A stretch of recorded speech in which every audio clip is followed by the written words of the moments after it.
ضروری یہ ہے کہ ہم مرحلہ وار سیکھیں. پہلے مرحلے پہ، پہلے سٹیج پہ ہمیں کیا سیکھنا ہے، دوسرے مرحلے پہ کیا سیکھنا ہے، تیسرے مرحلے پہ کیا سیکھنا ہے، اور اس کے بعد کون کون سے اور مراحل ہوں گے اور ان مراحل پر ہمیں کیا کیا سیکھنا ہوگا. مثلاً اگر ہم رسم خط سیکھ رہے ہیں، زبان کی جو تحریری مہارت ہے اس کو سیکھ رہے ہیں، تو سب سے پہلے ہمیں حروف سیکھنا ہوتا ہے. اور حروف اگر اردو زبان ہے تو اردو میں حروف جب ہم سیکھتے ہیں تو ایک تو پورے حروف ہوتے ہیں، اور ان حروف کو پھر ہم توڑتے ہیں اور ان کی ٹوٹی ہوئی شکلیں استعمال کرتے ہیں. تو ایک تو ہر حرف کا شیپ آپ کو معلوم ہونا چاہیے، پورا شیپ، اور ہر حرف کی جو ٹوٹی ہوئی شکلیں ہیں اس سے واقف ہونا چاہیے، اور پھر ان ٹوٹی ہوئی شکلوں کو کس طرح سے ملاتے ہیں اس کو بھی سیکھنا ہے، اور اس کے اوپر نیچے جو اعراب لگاتے ہیں، جو علامات لگاتے ہیں، جو نقطے لگاتے ہیں، ان کو کس طرح سے لگانا ہے. پھر دو لفظوں کے درمیان جو گیپ ہے اس کو کس طرح سے مینٹین کرنا ہے، اور سطر سیدھی کیسے ہو، لائن سیدھی کیسے ہو، اس کو بھی دیکھنا ہے. تو سب سے پہلے جو مرحلہ ہوتا ہے وہ مرحلہ جو ہے وہ صورت گری کا ہوتا ہے، شکل بنانے کا ہوتا ہے، لائنیں کھینچنے کا ہوتا ہے. اگر ہم اس کو اس طرح سے سمجھیں کہ تحریری مہارت میں، یعنی زبان سیکھنے میں جو سب سے پہلے ہمارے جسم کے آرگن کا استعمال ہوتا ہے وہ ہے ہماری آنکھ. اگر آنکھ نہ ہو تو پھر ہم تحریر نہیں سیکھ سکتے، لکھنا نہیں سیکھ سکتے. تو لکھنے میں سب سے پہلے ہماری آنکھ کام کرتی ہے. اب یہ ضروری ہے کہ آنکھ دیکھے، بلیک بورڈ پہ ہم حروف لکھتے ہیں، اور پھر ان حروف کو، یعنی استاد حروف کو بلیک بورڈ پہ لکھتا ہے، اور پھر ان حروف کو ہم اپنی کاپی پہ اتارتے ہیں. تو ضروری یہ ہے کہ ہم کو وہ حروف دکھائی دیں جن کو ہمیں کاپی پہ اتارنا ہے. تو اس کے لیے ضروری ہے کہ جو حرف لکھا جا رہا ہے وہ صاف ستھرا ہو، موٹا ہو، اور کلاس میں جہاں طلبہ بیٹھے ہیں یا ہم بیٹھے ہیں وہ ایک ایک طالب علم کو وہ نظر آئے. اگر آنکھ کمزور ہے، یا اینگل صحیح نہیں ہے، یا بلیک بورڈ صحیح جگہ پہ نہیں لگا ہے، یا ڈسٹینس زیادہ ہے، تو پھر ہم حرف کی تصویر نہیں بنا سکتے، یعنی کاغذ پر اسے نہیں اتار سکتے. تو ہماری آنکھ صحیح ہونی چاہیے، اینگل صحیح ہونا چاہیے، اور جو کچھ لکھا گیا ہے وہ صاف ستھرا ہونا چاہیے. اگر بلیک بورڈ پر حرف صاف لکھا ہوا ہے اور ہماری آنکھیں درست ہیں اور ڈسٹینس مینٹین ہے تو ہم آسانی سے کاغذ پر اس حرف کو اتار سکتے ہیں. تو پہلے پورے حرف کو اتارنا ہے، پھر دوسرا مرحلہ آئے گا کہ ان حروف کی جو ٹوٹی ہوئی شکلیں ہیں جن کو ہم بروکن شیپس کہتے ہیں، یا ذیلی شکلیں کہتے ہیں، یا ٹوٹی ہوئی شکلیں کہتے ہیں، ان کو ہم ان کی نقل کریں، اور پھر ملا کے جو ہم لفظ بناتے ہیں پھر اس لفظ کی نقل کریں، اور لفظ کے بعد جو جملے بنتے ہیں پھر ان جملوں کی نقل کریں، اور جملوں سے جو عبارت بنتی ہے اس عبارت کی نقل کریں. اور نقل کرتے وقت اس بات کا خیال رکھیں کہ شوشے صحیح بنے ہیں کہ نہیں، ایک دوسرے سے حروف جڑے ہیں کہ نہیں، نقطے صحیح جگہ پر لگے ہیں کہ نہیں، اعراب و علامات کا صحیح استعمال ہوا ہے کہ نہیں، دو لفظوں کے درمیان جو گیپ ہے وہ مینٹین ہے کہ نہیں، لکیر لائن سیدھی ہے کہ نہیں. اگر ہم نقل کرنے کے بعد اس کو دیکھتے ہیں اور یہ سب کچھ صحیح ہے تو سمجھیے کہ ہماری نقل صحیح ہے، اور اگر نہیں ہے تو نقل صحیح نہیں ہے. تو جب نقل صحیح نہیں ہے تو ہمیں یہ دیکھنا ہوگا استاد کی مدد سے کہ کس حرف کا کون سا شوشہ غلط بن گیا ہے، اور وہ صحیح شوشہ کیا ہے، کس حرف پہ کتنے حروف ہیں، کتنے نقطے ہیں، اور وہ نقطے کس طرح سے لگائے گئے ہیں۔ مثلاً جس حرف پہ 3 نقطے ہیں تو 2 نقطے نیچے ہوگا اور 1 نقطہ اوپر ہوگا، تب وہ 3 نقطے ہوں گے۔ یا نیچے اگر وہ لگے ہیں، پے کے نیچے مان لیجئے 3 نقطے لگے ہیں تو پہلے 2 نقطے ہوں گے اور تیسرا نقطہ اس کے بعد ہوگا۔ اسی طرح سے جو اعراب و علامات ہیں، یعنی زبر زیر پیش ہے تو کہاں اوپر لگنا ہے، کہاں نیچے لگنا ہے، کہاں درمیان میں لگنا ہے۔ کبھی کبھی ایسا ہوتا ہے کہ غلط استعمال کی وجہ سے یا غلط پلیسمنٹ کی وجہ سے لفظ کچھ کا کچھ ہو جاتا ہے۔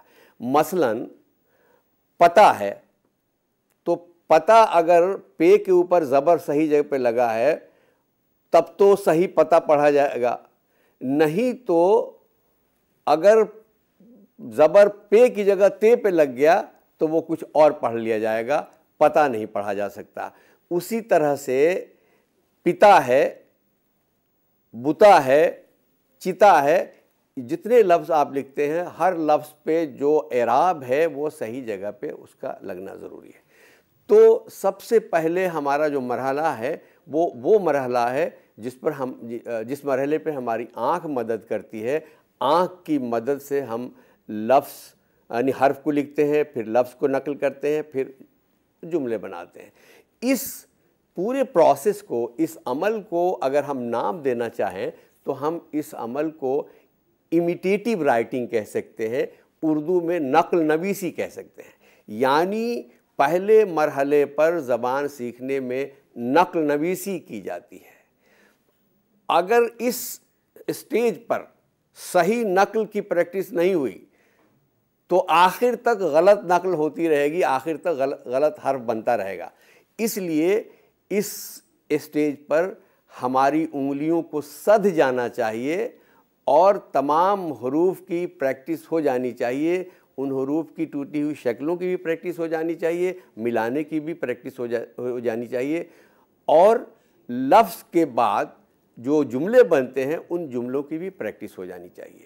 اس اسٹیج پر ایک بات اور سیکھ لینی چاہیے کہ اگر ہم جملے کی نقل کرتے ہیں تو جملے کی نقل کے بعد آخر میں ہم کوئی نہ کوئی نشان لگاتے ہیں، جس کو ہم کہیں پہ انگریزی میں فل اسٹاپ کہتے ہیں یا کوما کہتے ہیں، اردو میں ختمہ کہتے ہیں، اردو میں وقفہ کہتے ہیں، سکتہ کہتے ہیں، سوالیہ نشان کہتے ہیں۔ تو لفظ کے جملے کے آخر میں جو علامت بنی ہوئی ہے اس کو لکھنے کی بھی پریکٹس ہونی چاہیے، اس کی بھی نقل نویسی اسی اسٹیج پہ ہو جانی چاہیے۔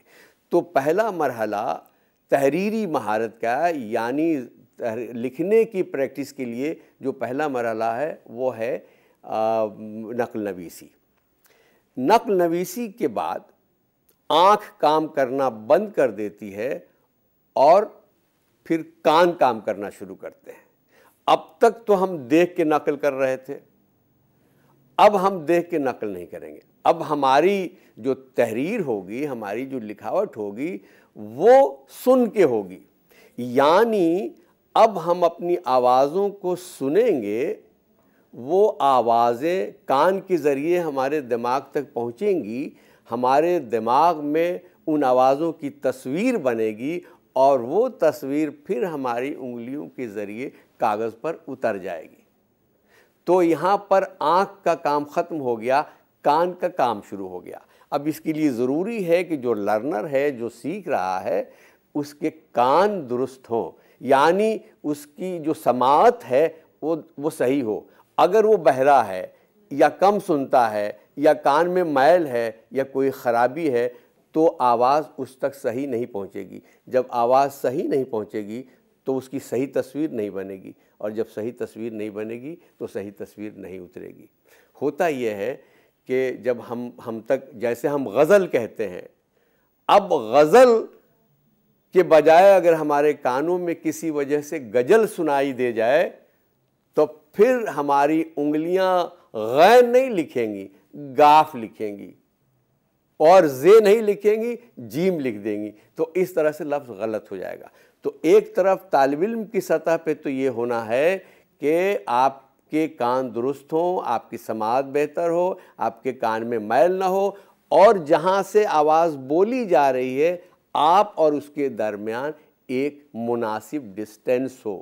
اگر بہت کم ڈسٹینس ہے تب بھی سننے میں خرابی پیدا ہو سکتی ہے، اور اگر بہت زیادہ ڈسٹینس ہے تب بھی سننے میں خرابی پیدا ہو سکتی ہے۔ یہ طے کرنا چاہیے پڑھانے والے کو بھی اور منتظمین کو بھی کہ ہمارا بلیک بورڈ کتنی دوری پہ ہو، ہمارے طالب علم کتنی دوری پہ ہو، اور ہمارے کمرے میں جہاں ہم پڑھا رہے ہیں ایکو نہ ہو، کسی قسم کی آواز گونجے نہیں۔ اگر آواز گونجے گی تو صحیح آواز کانوں تک نہیں پہنچے گی۔ یہ تو طالب علم کی طرف سے ہو گیا۔ جو پڑھا رہا ہے، جو استاد بول رہا ہے، اس کی زبان درست ہو، اس کی ووکل کارڈ صحیح ہو، اس کی زبان میں لکنت نہ ہو، اس کا تلفظ صحیح ہو، اس کا لب و لہجہ صحیح ہو، اس کے بولنے کا انداز صحیح ہو۔ یعنی استاد کو بھی بہت آئیڈیل ہونا چاہیے، وہ جو کچھ بولے صاف صاف بولے، اس کی آواز صاف صاف کانوں کو سنائی دے، اس کا لب و لہجہ صاف صاف سنائی دے۔ اگر صحیح سنائی دے رہا ہے لفظ تو صحیح لکھا جائے گا، غلط سنائی دے رہا ہے تو غلط لکھا جائے گا۔ تو طالب علم تو صحت مند ہو ہی، استاد کو بھی صحت مند ہونا ہے، اس کی زبان میں بھی لکنت نہیں ہونی ہے، اس کو بھی پریکٹس کر کے آنا ہے۔ تو اگر استاد صحیح زبان بول رہا ہے، صحیح تلفظ کی ادائیگی کر رہا ہے تو طالب علم اس کو ٹھیک سے سنے گا اور کاغذ پر ٹھیک سے اتارے گا۔ تو اس طرح سے اس دوسرے مرحلے کو ہم ڈکٹیشن کہہ سکتے ہیں، ڈکٹیشن میتھڈ، اگر اردو میں اس کا نام دینا چاہیں تو ہم املا نویسی کہہ سکتے ہیں۔ یعنی ایک آدمی ڈکٹیٹ کرائے، یعنی استاد ڈکٹیشن دے، طالب علم اس ڈکٹیشن کو سنے اور وہ اپنی انگلیوں کی مدد سے کاغذ پر اتارے۔ یہاں بھی یہ دیکھنا ہے کہ سنی ہوئی آواز کی جو بنی ہوئی شکل ہے وہ صحیح ہے کہ نہیں، نقطے صحیح جگہ پہ لگے ہیں کہ نہیں، اعراب صحیح جگہ پہ لگے ہیں کہ نہیں، شوشے جڑے ہیں کہ نہیں، لفظوں کے درمیان گیپ ہے کہ نہیں، لائن سیدھی ہے کہ نہیں۔ یہ آپ خود بھی دیکھ سکتے ہیں اور اپنے استاد کو بھی دکھا سکتے ہیں، اور اس طرح سے آپ املا نویسی کے ذریعے اپنی رائٹنگ کو بہتر بنا سکتے ہیں۔ اس مرحلے پر یہ ضروری ہے کہ جو ڈکٹیشن ہو وہ بھی مرحلہ وار ہو۔ یعنی اگر آپ ٹوپی کی جگہ پہلے جوتا پہن لیں گے تو مسئلہ پیدا ہوگا، یا بنیان کی جگہ پہلے کرتا پہن لیں گے تو مسئلہ ہوگا۔ تو پہلے آپ کو کس کی املا نویسی کرنی ہے، یعنی کن لفظوں کو پہلے بولنا ہے یا کن حروف کو بولنا ہے۔ تو پہلے حروف بولنا ہے، پھر لفظ بولنا ہے، لفظ میں بھی پہلے 2 حرفی لفظ بولنا ہے، پھر 6 حرفی لفظ بولنا ہے، پھر 4 حرفی لفظ بولنا ہے، پھر اس سے زیادہ حروف والا لفظ بولنا ہے۔ اسی طرح سے پھر جملے بولنے ہیں، پہلے چھوٹے جملے بولنے ہیں، پھر بڑے جملے بولنے ہیں۔ اسی طرح سے اگر عبارت کی نقل کرانی ہے تو پہلے چھوٹی عبارت، پھر بڑی عبارت، پھر جملے چھوٹے چھوٹے۔ پھر یہ بھی دیکھنا ہے کہ ایسی عبارت نہ بولیں، ایسے لفظ نہ بولیں جن سے طالب علم کے کان مانوس نہیں ہیں یا آشنا نہیں ہیں۔ اگر آپ ایسے لفظ بولیں گے جیسے مان لیجئے شروع ہی میں قسطنطنیہ بول دیا، یا تحت السرہ بول دیا، یا غزوہ وحد بول دیا، تو یہاں پر اس کو دقت ہوگی۔ تو شروع میں جن آوازوں سے وہ واقف ہے ان آوازوں والے لفظ بولیے، ان آوازوں والے جملے بولیے، ان آوازوں والی عبارت بولیے، تو وہ صحیح املا لکھے گا اور صحیح اس کی رائٹنگ ہوگی۔ اس دوسرے مرحلے کے بعد ایک تیسرا مرحلہ ہے۔ اب تک تو ہم استاد کی مدد سے کر رہے تھے یہ سارا کام، اب ایک مرحلہ یہ ہے کہ جہاں پر ہم کو فری کر دیا جائے گا، ہم کو آزادی مل جائے گی۔ یعنی اب ہم سے کہا جائے گا کہ میاں اب آپ کچھ جملے لکھیے، کچھ لفظ لکھیے، کچھ عبارت بنائیے، لکھیے۔ تو اب ہم کو جملے لکھنا، ہم کو لفظ لکھنا ہے، ہم کو جملے لکھنا ہے۔ استاد نے ہم سے کہہ دیا کہ آپ 10 لفظ لکھیے یا آپ 10 جملے لکھیے۔ آگے یہ کہے گا کہ اچھا آپ ہندوستان اپنے ملک پر 10 جملے لکھیے۔ آگے کہہ دے گا کوئی آپ نے سفر کیا ہے، اس پہ 10 جملے لکھ دیجئے۔ آپ سے یہ بھی کہا جا سکتا ہے کہ ملک کی جو صورتحال ہے اس پہ 10 جملے لکھ دیجئے۔ آپ سے یہ بھی کہا جا سکتا ہے